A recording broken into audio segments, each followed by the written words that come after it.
Hello guys, welcome back to my channel blog with Ankita. দিনটা ছিল শনিবার, আর আমি আর আমার এক ফ্রেন্ডের ফ্যামিলি মিলে ডিসাইড করেছিলাম যে আজকে বাচ্চাগুলোকে নিয়ে শেখ জায়েদ ফেস্টিভ্যালে যাব, যেটা আবুধাবিতে হচ্ছে। এটা mini version of global village বলা যেতে পারে। যারা দুবাইতে থাকো বা দুবাইতে ঘুরতে এসছো উইন্টারের টাইমে, তারা ডেফিনেটলি জানবে যে এই সময়টায় গ্লোবাল ভিলেজ দুবাইতে একটা বিশাল বড় ফেস্টিভ্যাল হয় আর কি। It's near about like 4 months 5 months approximately হয়। গ্লোবাল ভিলেজ তো আগে বহুবার গেছিও, আমি যখন শারজায় থাকতাম তখনও অনেকবার গেছি, আর এর মধ্যে একবারই যাওয়া হয়েছে। আর সেরকমভাবে যাওয়া হয়নি, যেহেতু আবুধাবি থেকে দুবাই এতটা যেতে হবে আবার, তো ওই কারণে আর যেয়ে ওঠা হয় না। বাট যারা আবুধাবিতে থাকে তাদের জন্য এই শেখ জায়েদ ফেস্টিভ্যালটা কিন্তু বেশ ভালো, মিনিয়েচার ফর্ম কিন্তু ভালো। দেখো, গল্প করতে করতে আমরা যখন এন্ট্রি করলাম, এন্ট্রি করেই বাচ্চাদের সঙ্গে সঙ্গে খিদে পেয়ে গেল। তো ওর জন্য আমরা ভাবলাম যে ওরা একটু পপকর্ন একটুখানি ব্রেক নিক, তা আমরাও একটুখানি বসে চা খেয়ে নেবো। বেশ ঠান্ডা, মানে এত হাওয়া দিচ্ছিল ওইখানে। প্রথমে তো আমি জ্যাকেট বাগেরা কিছুই পরিনি, আমি অনেকদূর ব্যাগে সব ঢুকিয়ে নিয়ে গেছিলাম। তারপরে দেখলাম যে থাকা যাচ্ছে না, এত ঠান্ডা হাওয়া। তো ইমিডিয়েটলি জ্যাকেট পরে একটু গরম চা খেয়ে আমরা শুরু করে দিলাম ছোটো ছোটো প্যাভিলিয়নগুলো ঘোরা স্টার্ট করতে।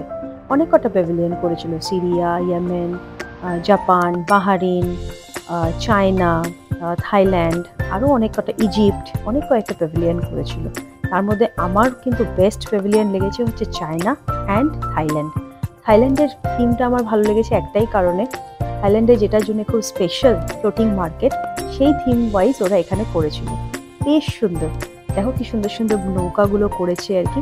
এবং প্রত্যেক কটা বোটে কিন্তু ফুড অপশনস, এবং the most famous the thing is that যে ওখানে স্টিকি ম্যাঙ্গো রাইস পাওয়া যাচ্ছিল, যেটা নাকি আমার অস্বাভাবিক প্রিয় খাবার। কারণ যখন থাইল্যান্ড ঘুরতে গেছিলাম, আমার মনে আছে 8 কি 10 ডেজের জন্য আমরা থাইল্যান্ড গেছিলাম, আমি মোটামুটি এভরি ডেতে একটা বেলাতে আমি স্টিকি ম্যাঙ্গো রাইস আমি খেয়েছি, এতটাই আমার ফেভারিট। তো যাই হোক, ওখানে থাইল্যান্ড ঘুরে একটুখানি খাওয়া দাওয়া করে আমরা আবার চলে এসেছিলাম। এবার আর বাচ্চাদেরকে ধরে রাখা যাচ্ছিল না, ওরা কতক্ষণে গিয়ে রাইডসগুলো চড়বে, কারণ রাইডসের একটা আলাদা পুরো জোন করেছিল, যেখানে অ্যাম্পেল অফ রাইডস ছিল।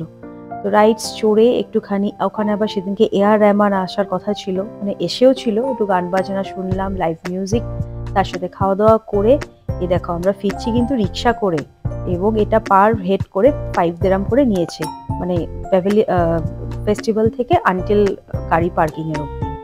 এই হচ্ছে আমাদের ঘোরা। কেমন লাগলো ভিডিওটা বলো কিন্তু অবশ্যই। দেখা হচ্ছে নেক্সট একটা ব্লগ। Tata, by.